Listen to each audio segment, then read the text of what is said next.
think many students right now, and you brought up one of your students, and I think there's this feeling of nihilism, and that's a word I've been hearing a lot lately, which I kind of didn't know what it was until recently, and I looked into it, and there was a great article. It was about this generation of young people being so nihilistic about the world. I'm sure this isn't the first time in history. I'm sure in the 90s people were like, oh, we don't care about what's going on into the new millennium. But now it feels very deep, entrenched in the sense that many people aren't seeking the arts. And I bring that up because that is an escape. That's a way to heal. That's a way to find peace. People aren't reading for fun. Things like that we kind of took for granted. And I bring that up because I fear that we're going to a society where we're only going to be able to absorb what's bad because that's the easiest, and what's good is hard. I might not be 100% true on that, but they're just kind of things that I've been reading and seeing, and I wonder if from a teaching perspective, you can relate a little bit to that. Well, I think the importance of creativity and the value that having, and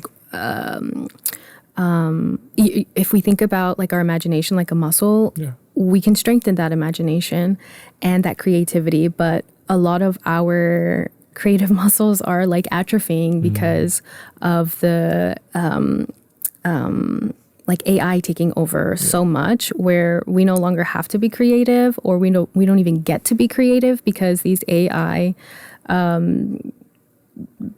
tools are creating art for us. It feels so void, right? It's yes. Like just emptiness, but it's all computer, but there's no human behind it. Yeah. And so I give like creative projects to my students. I give them an option to do a creative project. And it's really hard for them. They prefer the traditional writing when the creative format that they can choose to write like their final project, for example, it can be much more fulfilling. It can be less not less work, but it can be less like monotonous work where you're sitting down and typing and it feels like very I guess I can't think of the word, but when you're doing something creative, it can be more like the experience can be more embodied. If you're doing like a sculpture, or if you're drawing something, you're using a different part of your brain. But students don't. They struggle with that option. I would assume that the creative process is also you take a step away from technology to do that. Right? Yeah. You use your brain more, your creativity, and so people are lacking that. Interesting. Yeah. We're seeing a lot of less critical thinking, and that word's thrown out a lot nowadays. But that's where I think many people have fears about AI and all that. It's going to take away my process to do research, simple things like that. So, I don't want to be all doom and gloom, but definitely many young people are going through this right now, and. I don't want to say I don't blame them, but that's the reality. What's going on here? What guidance do you have to give to people right now? I know you've been giving a lot of advice, and it's been great advice. But I think it's fair to say things aren't going to get better anytime soon. And I feel being negative like that, but it feels that we're on the precipice of a different age, and even taking out politics out of the way, as I think as a society, we're definitely turning a page into something different. It's hard to feel optimistic.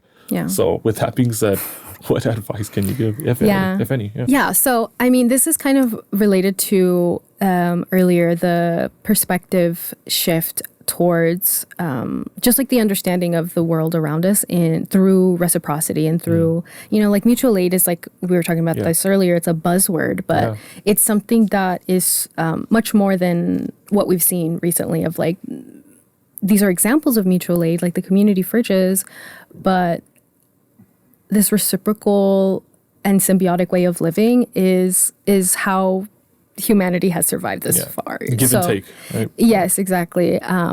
So aside from that, I think especially for people who think that they're not political, or who think that, or just are sort of have no idea where to start, I think actually starting off with your particular skills and strengths that you have and working with that is a perfect starting point. Everybody has something to contribute to an organization's work, or if you're part of somebody's network of care, like if you know somebody who's like going through it right now. Like they maybe are not able to pay their rent, but you buy them groceries every now and then. Like if you're part of someone's network of care, like we can all become a part of networks of support and care. And we don't need to be the smartest person or the most politically active, or, some of us are just really good at cooking. Maybe you can cook a meal for a friend. Some of us, maybe some of us are really good at typing and taking notes. That is super important for political or just like any kind of organizing. That actual literal organizing and literal typing out, those are super valuable tools that people think are not enough for organizing. And by organizing, I'm not using it in like this formal way. I'm talking about getting out, knowing your neighbors, talking to your neighbors. Do you know your rights? Here's a red card. A lot of us don't even know our neighbors. Yes. And this is where we need to start. Like start with the people around you and take care of them. See how you can take care of them. Don't overdo it because you probably are burnt out as well. Reach out, know where your networks are too. Know who you can call, know your local food pantry. So in other words, build these networks of care and start with the skills you have. They're all valuable. If you're really good at art, for example, that's super important for organizing. You like podcasting, make a podcast and bring people in and get certain like political education out. So there's a lot of things you can do. And if you are just starting off, remember, yes, educate yourself, but remember that everybody's still learning. Nobody's like an expert in organizing. There's people with a lot of experience, but as we talked about, we're experiencing a lot of unprecedented times and new strategies we haven't seen before. So we're all learning and trying to find out how to move forward. So it's going to require collective thinking. So your voice is a part of that collective too. So remember that and find the right news sources. Learn media literacy. There's a thing called AI literacy too. Like find out how to think critically. So whatever it is, whether it's AI or social media, you aren't just going to take whatever's thrown at you. And if you are being inundated with like all of these messages, polarizing messages, that's the nature of social media, to give these polarizing, conflicting messages. So if you are finding your news sources that you really rely on those, focus on those, and try not to be on social media so much. At least the scrolling, the doom scrolling, because that's so not helpful for the current times. I agree, especially with what you said about knowing our neighbors. I feel like that's something that gets overshadowed a lot of times. And that goes a long way. You might think a simple hello or, I have extra food that I made. You want some? Like, that goes a long way.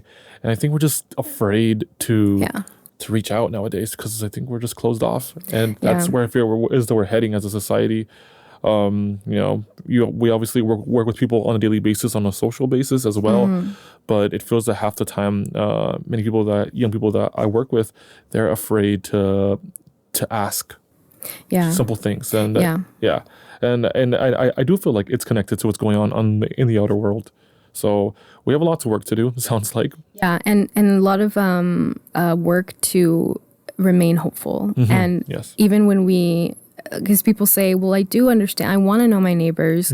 I do care, I want to be empathetic. I understand the value of empathy, but I can't, or I feel like I can't because there's so much against me and against us.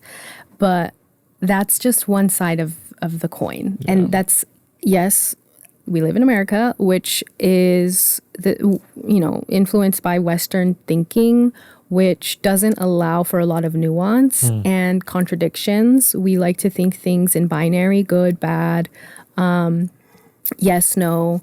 But that kind of thinking is really limiting, especially during times right now. So it can be okay to have contradicting feelings, like we want to give up. I don't have time to meet my neighbors, and no matter what I do, it's hopeless. And also, I know we're going to get through this together.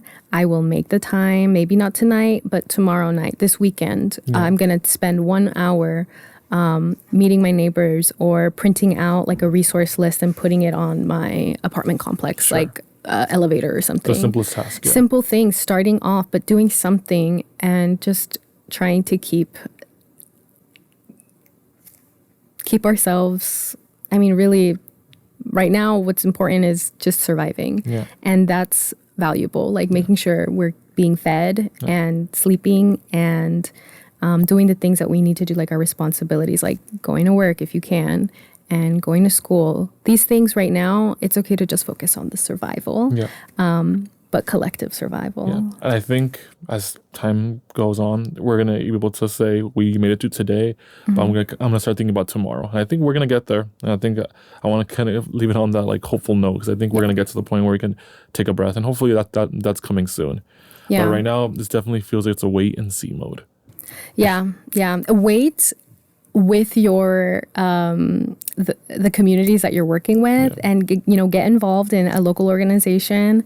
And a lot of the work that's being done right now is just like resources, like getting resources out. And we'll wait in the sense of, because I don't like the term wait, because it makes it seem like we're not, like there's no Active. agency there. Yeah. But there is a level of like accepting that things are going to suck for a bit. Yeah. Things are going to be hard. Yeah. And it's okay with acknowledging that too, because we're realist too. I think that's part of it too. Yeah. I want to end things on a note.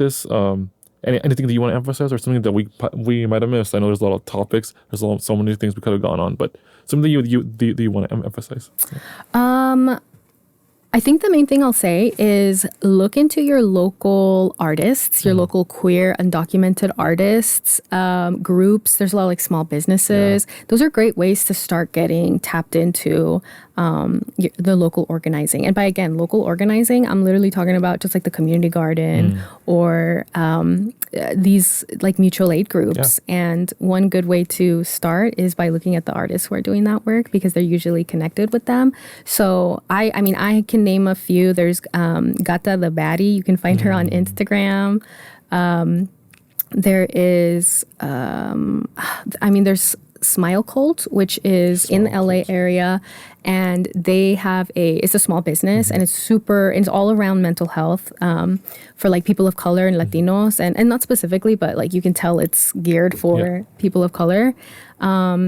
Those are just two. I'll just mention those two, but look into like on social media. You can find local artists, go to the local market and get tapped in. And that's also a place where you can feel the joy again and have little moments of, like silliness or like laughter. And even though those will only last for like maybe an hour or just one day or just the weekend, that's still important. Yeah, that's resistance. It goes a long way, and I like that. Find joy when you can. Yeah. Find the energy to find joy too, because it's not easy to say I'm gonna go into a room full of crowded people and just be happy. Yeah. Find the energy, find happiness, find community. I think we'll be all right. Yes. That's in the end. That's the hope. Thank you so much, Jessennya. Thank you. This was a nice conversation. Thank you for joining us today. I'm Javier Rojas, and this is Matador Memories.